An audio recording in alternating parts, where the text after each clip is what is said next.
سبحان اللہ۔ مولانا فاروق رضوی صاحب نے ان بہاوڑوں کو کتنا پیارا جواب دیا ہے۔ ویڈیو کو آخر تک ضرور دیکھیں اور ویڈیو اگر اچھی لگے تو شیئر ضرور کریں۔ ابھی کل ایک بریلی صاحب آئے تھے دیوبند، بریلی خیال کے دیوبند آ گئے تھے، ان کا داماد دیوبندی ہے، کسی طرح سے لے آیا، اب لے گیا سبق میں، قال قال رسول اللہ صلی اللہ علیہ وسلم، پوری دارالحدیث جو ہے درود شریف سے گونج کرنے لگے، ارے یہ تو بہت درود پڑھتے ہیں لوگ، بڑے بہت درود پڑھتے ہیں، ہم نے تو سنا تھا حضور کو گالی دیتے ہیں، یہ تو بہت درود پڑھتے ہیں۔ ہم کہتے ہیں تم زندگی بھر میں جتنا درود پڑھتے ہو، دیوبند میں ایک دن میں اس سے زیادہ درود پڑھ دیا جاتا ہے۔ اور آج مسجدوں کا حال یہی ہو رہا ہے، اور شور بھی عجیب ٹائپ کا شور ہوتا ہے،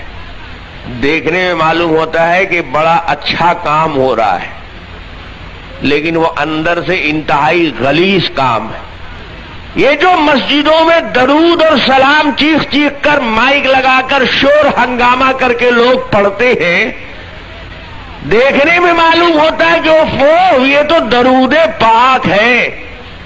حالانکہ وہ پاک نہیں ہے، ناپاک ہے۔ چلیے ان کو میں ان کی ناپاکی انہی پہ لوٹاتا ہوں۔ امی بی کا آپ نے تذکرہ سنا، الیاس کاندھیلوی اور اشرف علی کی نانی، ان کے بارے میں مولانا خلیل احمد امبیٹھی الیاس صاحب کے جو استاد ہیں، ان کے حالات کے بارے میں کیا لکھتے، ذرا کتاب دیکھیں۔ کتاب کا نام ہے تذکرۃ الخلیل۔ تذکرۃ الخلیل اس وقت میرے ہاتھ میں بھی ہے، آپ کو مانیٹر پہ بھی نظر آئیں گی۔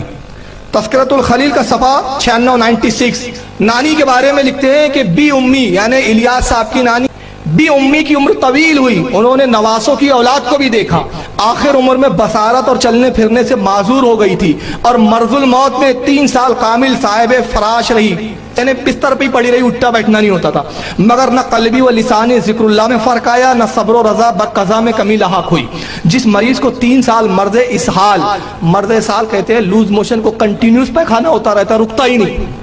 کنٹینیو، یہی، اور اشرف علی تھانوی کو بھی آخری میں یہی ہوا تھا، اسی حالت میں مرے ہوئے نجاست والے بستر پر۔ تو کہتے ہیں کہ جس مریض کو 3 سال مرض اسہال میں اس طرح گزرے کہ کروٹ بدلنا بھی دشوار ہو، اس کے متعلق یہ خیال بے موقع نہ تھا کہ بستر کی بدبو دھوبی کے بھی نہ جائیں گی،